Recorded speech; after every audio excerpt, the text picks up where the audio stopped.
Sobat Diet Kalori, bertemu kembali dengan saya RWDK, founder dari dietkalori.co.id. Dan di video kali ini kita akan membahas tentang apakah teh pelangsing aman untuk asam lambung. Nah, teh pelangsing yang beredar di pasaran ini banyak sekali jenisnya ya.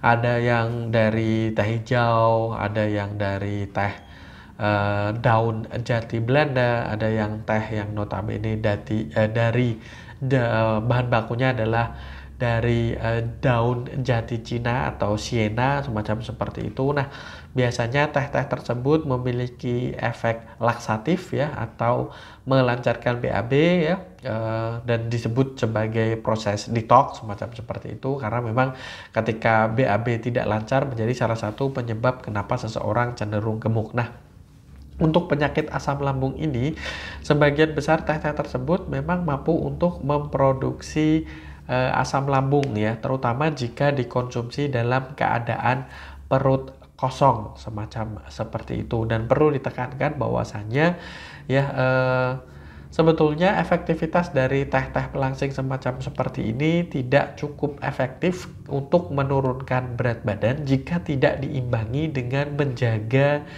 kadar kalori, jumlah kalori yang masuk secara keseluruhan dari makanan maupun dari minuman, dan juga mencukupi kebutuhan air putih, menghindari stres, istirahat yang cukup, dan juga berolahraga. Jadi penurunan berat badan itu tidak hanya bisa bergantung terhadap satu jenis hal saja, misalnya terhadap teh pelangsing ini saja.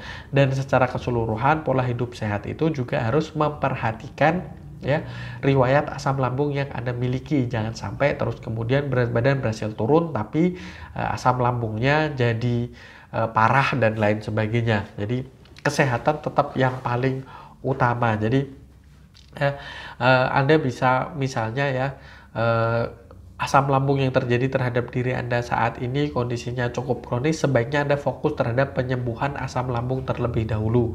Nanti ketika mulai tidak merasakan asam lambung yang sering kambuh, sering naik, produksi asam lambung yang berlebih dan lain sebagainya, barulah kita bisa berbicara tentang terus kemudian penurunan berat badan. Silahkan Anda konsultasikan ke dokter terlebih dahulu kaitannya dengan asam lambung yang terjadi terhadap diri Anda terlebih dahulu, itu yang utama.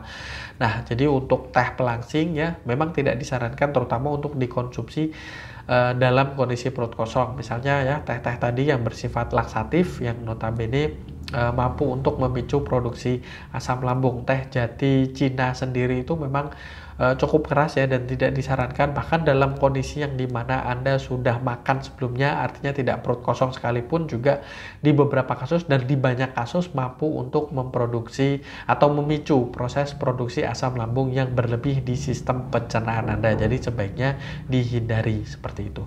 Oke ya, saya rasa itu semoga bermanfaat. Jangan lupa like, komen, dan share serta subscribe, dan follow sosial media kami yang ada di bawah ini. Dan sampai bertemu kembali dengan saya RWDK dari dietkalori.co.id.